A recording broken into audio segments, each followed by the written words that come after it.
Waalaikumsalam warahmatullahi wabarakatuh. Halo teman-teman semua, perkenalkan nama saya Muhammad Fadil. Saya di sini ingin memaparkan materi sama seperti teman-teman sebelumnya yaitu Kak Salva dan Bu Boni. Di sini saya akan memberikan materi terkait model pendekatan, metode, strategi dan teknik pembelajaran bahasa Indonesia di SD. Kira-kira kalau misalnya mendengar kata model, apa yang udah kalian tahu sih tentang model ini? Model-model pembelajaran, apa yang kalian tahu? Susunan, perencanaan. Contohnya gimana model pembelajaran? Model pembelajaran PAD, Terus kemudian apa lagi? Project based learning, terus model PBL, Jigsaw, Discovery, Inquiry, masih ada banyak lagi. Nah, jadi pada pembelajaran hari ini saya akan menjelaskan tentang konsep dan klasifikasi pembelajaran yang tepat di bahasa Indonesia di tingkat sekolah dasar. Lalu berikutnya Bu Poni, next. Tadi sudah perkenalan, tapi saya ulang lagi. Saya Muhammad Fadil Rifadi. Di sini saya juga dari LPTK Universitas Negeri Jakarta sedang menempuh pendidikan dasar S2 dan PPG juga.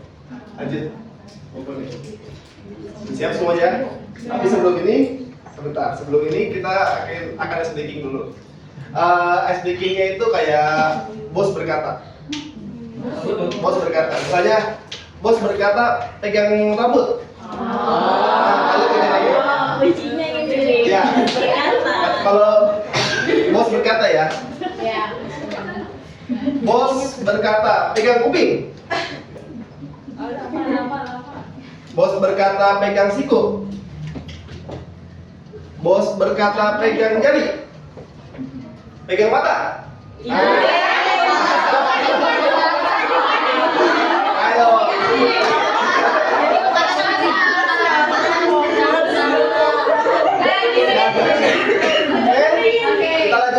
Kita sekali lagi. Bos berkata pegang kepala. Bos berkata pegang kuping.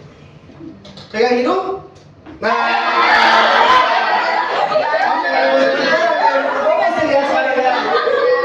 Oke, kita lanjut.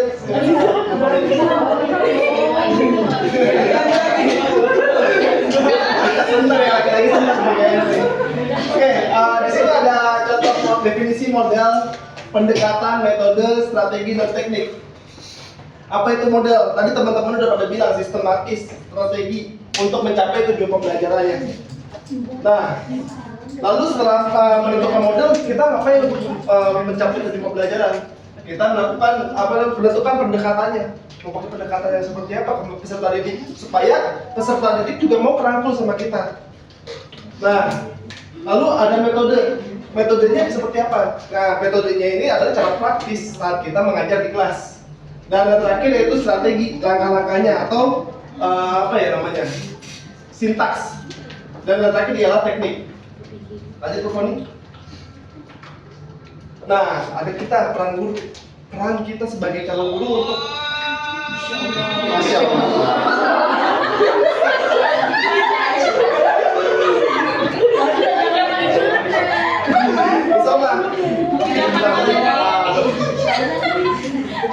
Kita lanjut ya. Ada peran guru. Peran guru dalam memilih model dan pendekatannya. Yaitu pertama, kita lihat dulu keberagaman peserta didiknya. Kira-kira peserta didiknya kayak gimana sih? Nah, sebelum kita melakukan pembelajaran, biasanya kita melakukan diagnostik awal. Diagnostik awal itu melihat, misalnya kita mau melihat apanya, tingkat kognitifnya, ataukah minat belajarnya, ataukah gaya belajarnya. Misal, kognitif kan nggak semua peserta didik itu sama kan, tingkat kognitifnya. Ada apa aja? Ada 3. Bukan. Masih ada. Tingkat kognitif itu ada yang high. High itu yang tingkatnya ada yang tinggi, ada yang middle, yang biasa-biasa aja. Nilainya nggak tinggi-tinggi banget, nggak rendah-rendah banget nih. Ya, dan ada yang lagi yang low. Nah, low itu kayak kita perlu Tambahnya perlu dukungan khusus kepada peserta didik tersebut. Ada juga yang misalnya gaya belajarnya. Gaya belajarnya seperti apa? Yang tadi sudah dijelaskan oleh Kak Salta sebelumnya. Misalnya yang tadi audio, nah terus ada visual, audio visual, dan kinestetik. Nah itu kita bisa lakukan sebelum pembelajaran dimulai. Dilakukan diagnostik awal namanya. Lalu karakteristik lingkungan. Kira-kira di lingkungan itu bisa nggak kita menggunakan benda-benda konkret? Misalnya tadi disebutkan menggunakan batu granit. Apakah kita bawa batu granit ya dari gunung atau dari mana? Kan nggak mungkin dong. Tapi kita membawanya dari mana? Dari gambar, PPT misalnya. Lalu yang terakhir ialah pemerolehan bahasa, yaitu berfokus pada pemerolehan bahasa menyeluruh dan bermakna bagi peserta didik. Lanjut, Bu Foni. Ada jenis-jenis model pembelajaran. Yang pertama, untuk bahasa Indonesia itu ada 5. Yang pertama adalah model pembelajaran langsung atau direct instruction. Lalu yang kedua, pembelajaran kooperatif atau cooperative learning. Yang ketiga, model pembelajaran PJBL yaitu project based learning, di mana model tersebut ya berbasis pada project, di mana caranya peserta didik itu menciptakan suatu barang di akhir pembelajarannya.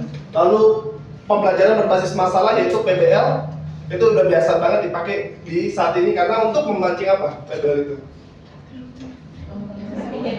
Berpikir kritis peserta didik tersebut. Lalu yang terakhir ialah model pembelajaran inquiry atau inquiry learning. Lanjut, Bu Fon. Lalu ada di sini jenis-jenis pendekatan pembelajaran pada saat pelajaran bahasa Indonesia. Ada 4, yaitu pendekatan komunikatif. Dari gambar sini, pendekatan komunikatif itu gimana sih?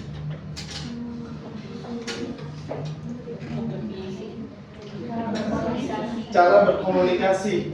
Jadi peserta didik itu ditekankan pada kemampuan berkomunikasi dan interaksi pada saat pembelajaran langsung. Nah, lalu yang kedua, pendekatan saintifik. Pendekatan saintifik ini udah mainstream banget nih kalau misalnya di pembelajaran di sehari-hari. Kayak gimana pendekatan saintifik itu? Kira-kira kalau misalnya tadi lihat TV, mengamati. Kuncinya di situ, mengamati, terus kayak mencoba. Tapi rata-rata di saintifik itu gurunya yang bekerja gitu. Jadi teacher center. Lalu ada pendekatan struktural, di mana di sini tuh menekankan penguasaan struktur dan kaidah-kaidah bahasa sebagai dasar pembelajaran atau dasar keterampilan. Lalu yang terakhir adalah pendekatan whole language, yaitu pembelajaran bahasa secara menyeluruh dari 4 keterampilan berbahasa yang tadi sudah disebutkan oleh Kak Salma. Lanjut, Bu Foni. Nah, di sini kita akan berfokusnya pada pendekatan whole language dulu. Apa itu whole language? Nah, Goodman ini pernah menjelaskan bahwa children learn language holistically. Artinya apa? Peserta didik itu mempelajari bahasa secara keseluruhan, nggak dipisah-pisah. Misalnya tadi ada 4 keterampilan berbahasa, ada apa aja? Menerima, membaca, berbicara, menulis. Nah, di sini ada penjelasannya. Saya kalau misalnya jelasin penjelasan mungkin ngantuk ya. Jadi kayak lanjutin aja ke apa ya namanya? Bagaimana penerapannya? Boleh lanjut, Bu Foni?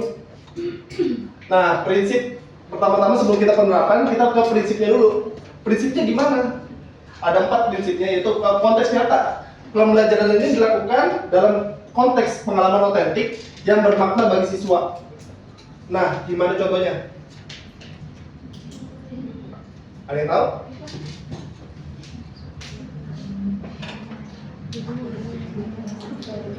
Saya lanjut dulu nih, biar nanti kita jelasin kita bertanya setelah prinsip-prinsip ini semuanya disebutkan. Oke, lalu yang kedua, siswanya itu aktif. Siswa berperan aktif dalam pembelajaran. Guru bertindak sebagai fasilitator.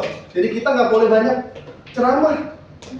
Jangan sampai siswanya tuh ngeliat kita ngomong mulu, nyerocos mulu. Sama halnya kayak kita juga. Kalau misalnya kita belajar, kita diceramain cuma ngantuk lama-lama. Lalu yang terakhir, yang ketiga yaitu lingkungan literasi. Menciptakan lingkungan kelas itu mendukung untuk literasi. Seperti misalnya di belakang kelas biasanya dibikin pojok baca. Dan yang terakhir ialah keterampilan terintegrasi. Jadi misalnya pembelajaran bahasa secara terintegrasi terhubung dengan matematika, dengan IPAS ataupun seni dan lain-lainnya. Nah, contohnya gimana penerapannya kira-kira kalau dari prinsip-prinsip yang sudah disebutkan?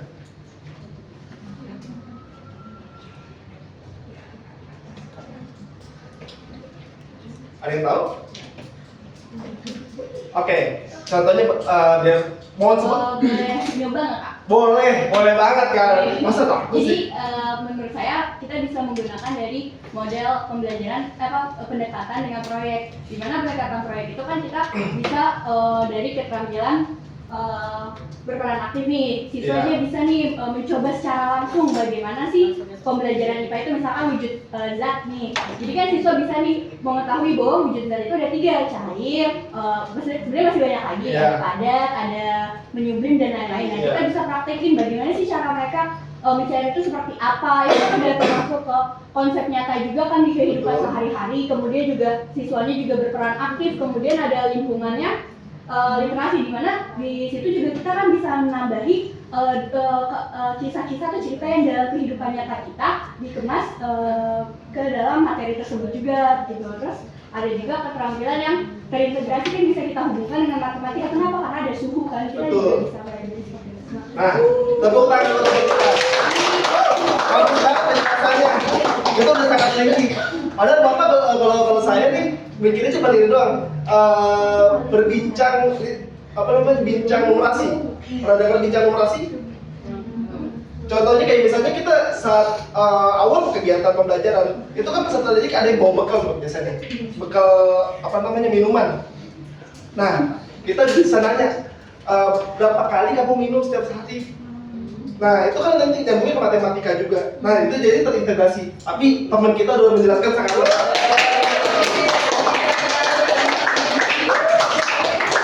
Nah, di sini ada contoh penerapan pola English. Pertama itu kayak misalnya kegiatan membaca yang sudah disebutkan. Yang kedua menulis surat. Menulis surat juga bisa. Jadi siswa menulis surat untuk teman sekelasnya. Dan yang terakhir yaitu integrasi tematik yang sudah dijelaskan juga tadi sama teman kita. Lanjut dulu nih. Nah, sekarang saya ingin melanjutkan ke modelnya. Model problem based learning. Di sini Velo Silver sudah menjelaskan bahwa PBL improve analytical skill. Artinya apa? Problem based learning itu mengasah kemampuan untuk menganalisis. Nah, PBL itu model pembelajaran yang menggunakan masalah otentik setiap harinya sebelum kita memulai pembelajaran. Jadi kita tanyakan dulu masalah-masalah yang ada di kehidupan nyata atau di kehidupan realsnya. Lalu bagaimana penerapannya di kelas bahasa Indonesia? Nah, penerapannya di kelas SD itu dapat dengan mengembangkan keterampilan berbahasa secara komprehensif melalui permasalahan-permasalahan yang ada. Misalnya kita membaca dulu teks berita, teks narasi. Nanti kita tanyakan bagaimana permasalahan yang ada di situ. Gitu. Jadi kuncinya PBL itu yaitu dihadapkan masalah nyata untuk mengembangkan keterampilan berpikir kritis. Lanjut, Bu Koni. Nah, ini tahapan-tahapannya. Ada 5 sintaks yang kita harus ingat. Biasanya kalau sebelum kita bikin skripsi atau bikin tugas akhir itu kan pasti judulnya kalau nggak pengembangan atau apa, dan ada model pembelajarannya kan. Nah, model pembelajaran yang kita pengen ambil itu seperti apa? Misalnya PJBL atau PBL. Nah, setiap model-model itu ada sintaksnya, ada tahapan-tahapannya. Yang pertama, orientasi pada peserta didik. Nah, guru itu memberikan masalah nyata dulu sebelum kita memulai pembelajaran yang relevan pada kehidupan siswanya. Lalu yang kedua, mengorganisasi peserta didik. Jadi kita sebagai calon guru atau sebagai guru, kita membagi kelompoknya. Misalnya tadi yang sudah dilakukan diagnostik awal, mana yang kemampuan auditori, mana yang visual, mana yang audio visual, dan ataupun misalnya kognitif. Tingkat kognitifnya seperti apa? Yang high kan, yang middle atau yang low. Lalu yang ketiga, membimbing penyelidikan individu atau kelompok. Jadi setelah kita memberikan kita mengkelompokkan peserta didiknya itu, dan kita memberikan tugas misalnya atau LKPD, kita membimbing mana yang butuh bantuan sekiranya. Jangan sampai kita cuma diem duduk doang di bangku guru. Lalu yang keempat, mengembangkan dan menyajikan hasil, yaitu presentasi di depan kelas. Dan yang terakhir yaitu menganalisis dan mengevaluasi proses pemecahan masalah. Bagaimana kita evaluasi bareng-bareng. Apakah sudah betul tadi dari LKPD yang dikerjakan sesuai dengan instruksinya atau tidak, seperti itu. Lanjut, Bu Foni. Nah, penerapan PBL di kelas Bahasa Indonesia. Pembelajaran penerapannya pertama yaitu pembelajaran membaca pemahaman. Siswa diberikan teks cerita dengan akhir yang hilang. Nah, mereka harus mengidentifikasi masalah dalam cerita dan mengembangkan berbagai kemungkinan solusi. Lalu yang kedua, pengembangan keterampilan menulis. Misalnya guru memberikan situasi di lingkungan sekolahnya. Nah, bagaimana peserta didik itu menulis yang permasalahan yang ada di sekolah. Misalnya merangkai cerita bagaimana perasaannya peserta didik tersebut di sekolah tersebut. Lalu peningkatan kosakata. Siswa dihadapkan pada masalah komunikasi karena keterbatasan kosakata. Dan yang terakhir yaitu pembelajaran tata bahasa. Nah, misalnya kalau kita lihat dari dari permasalahan yang ada di SD sekarang tuh banyak peserta didik yang ngomongnya tuh tata bahasanya udah nggak bagus, ya nggak sih? Iya. Nah, itu dia. Kita harus mengajarkan peserta didik untuk menganalisis teksnya dulu. Bagaimana bahasa yang baku, yang bisa digunakan ke orang yang lebih tua, mana yang bisa digunakan di teman sebaya. Karena bahasa itu sifatnya nggak kaku. Bahasa itu fleksibel. Setiap zaman masih berubah. Lanjut, Foni. Lalu yang ketiga yaitu model project based learning. Nah, project based learning adalah model pembelajaran yang menekankan pada proyek-proyek konkret yang hasilnya terukur. Maksudnya gimana? Proyek-proyek konkret. Proyek-proyek kan yang nyata. Contohnya kalau misalnya pembelajaran bahasa Indonesia itu kayak gimana sih? Ada yang bisa memberikan contoh?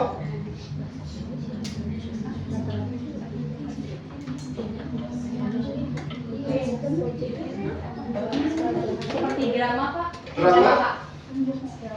Ya, pidana. Coba gimana sih? Gimana kegiatannya gimana? Kan bisa kita menggunakan metode bermain peran. Jadi siswa bisa diberikan kisah-kisah cerita rakyat nih sesuai dengan teks bacaan fiksi yang gitu lagi dibahas juga pas SD. Misalkan ada yang jadi maling kundang, di mana nanti peserta didik juga bisa di sana bermain peran nyata untuk menjadi maling kundang, karakter-karakter yang ada di kisah di masyarakat. Betul. Nah, itulah perbedaan antara PJBL dan pembelajaran yang lainnya. Kalau misalnya PBL itu biasanya pakai latihan-latihan soal untuk mengevaluasinya kan. Nah, kalau untuk PJBL evaluasinya itu bentuknya bisa dalam bentuk drama atau mau bentuk benda-benda kayak tulisan cerita, tulisan puisi dan lain-lainnya. Lanjut, Bu Foni. Nah, ini ada tahapan penerapan PJBL di SD. Ada 6 sintaks. Dan nanti bisa kalian cari lagi di internet juga bisa.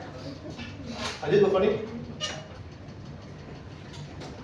Nah, ini penerapan PJBL di kelas untuk pembelajaran bahasa Indonesia. Misalnya contoh membuat majalah dinding atau madi kelas. Nah, itu kan peserta didik dilatih kan untuk membuat kerajinan-kerajinan, misalnya mau bikin apa, puisi, mau bikin pantun. Nah, peserta didik diasah untuk kreatif. Yang tadi 4C tadi, kreatif, apalagi? 4C. Berpikir kritis, Ya. kreatif, kolaborasi, sama Ayo apa ya lagi? Satu lagi. Communication. Nah, itu jadi kayak misalnya peserta didik dilatih untuk apa ya tadi? Untuk berkolaborasi, menciptakan, berkreasi. Lalu ada drama sederhana yang sudah dijelaskan oleh teman kita. Dan yang terakhir yaitu buku cerita kelompok. Nah, inilah perbandingan dan integrasi ketiga pendekatan. Yang pertama, world language itu menekankan pengalaman bahasa secara menyeluruh dan natural dalam pembelajaran. Lalu yang kedua, PBL, Problem Based Learning, berfokus pada masalah-masalah yang relevan dengan peserta didiknya melalui diskusi dan eksplanasi. Yang ketiga, PJBL, mengarah pada pembuatan produk konkret bahasa sebagai hasil pembelajarannya. Dan ketiga ini bisa diintegrasikan untuk hasil pembelajaran yang optimal. Karena world language di sini kan bukan sebagai modal kan? Tadi sebagai apa? Ada yang masih ingat? Sebagai pendekatan. Nanti tunggu nih. Nah, ini ada quiz. Boleh bikin mendadak aja.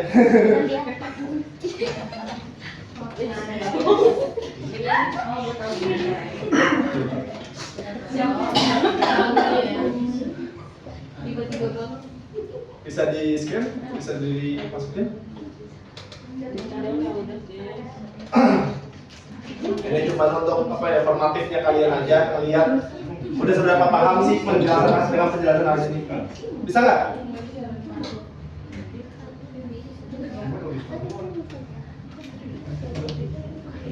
Ini langsung di HTTP. Itu Tapi kalau dibuat itu siapa yang bisa nggak?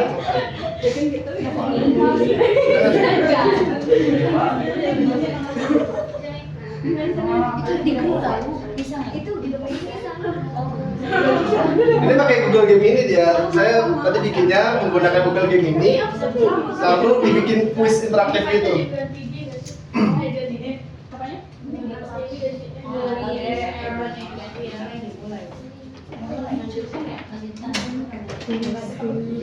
Oh iya, kita nih.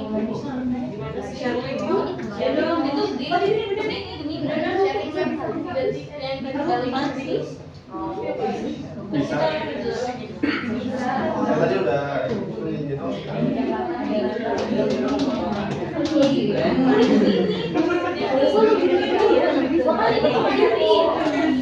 Di situ ada 10 soal.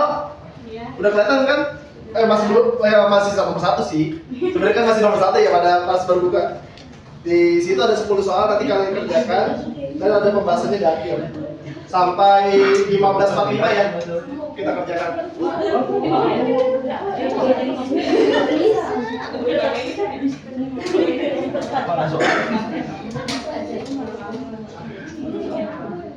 Ada nama kita dong, emailnya.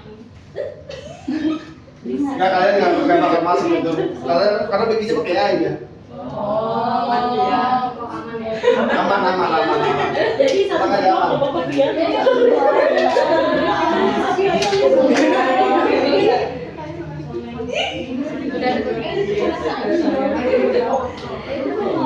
Yang ini kan Ya kemudian itu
Dia itu biasa gini dulu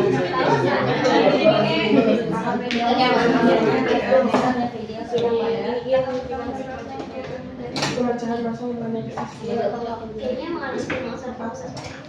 Gimana susah kan soalnya? Ini orientasi masalah. Kan gampang. Kan gampang.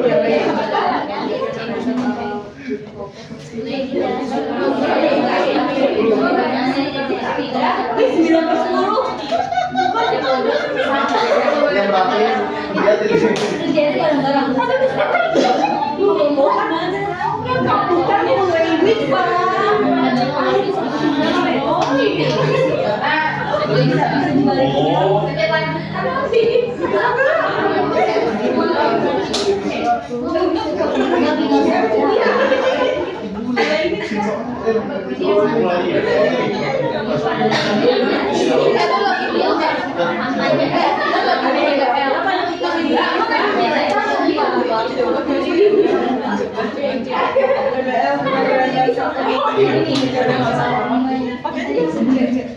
Kayaknya masih ada 1 menit lagi.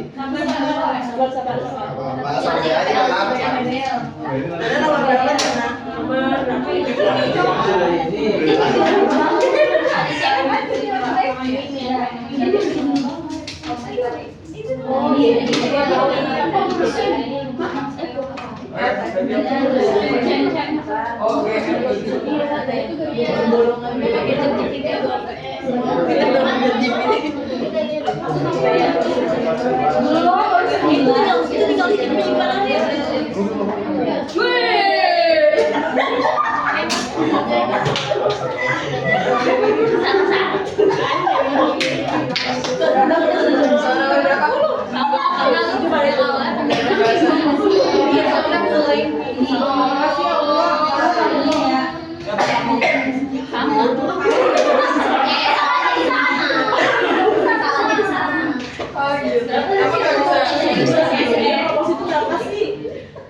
Oke, sudah ya.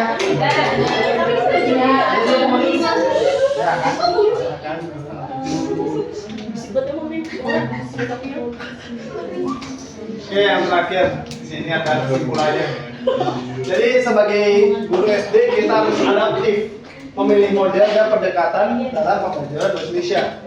Lalu mau language, PBL dan PJBL menawarkan pendekatan yang berbeda namun saling melengkapi.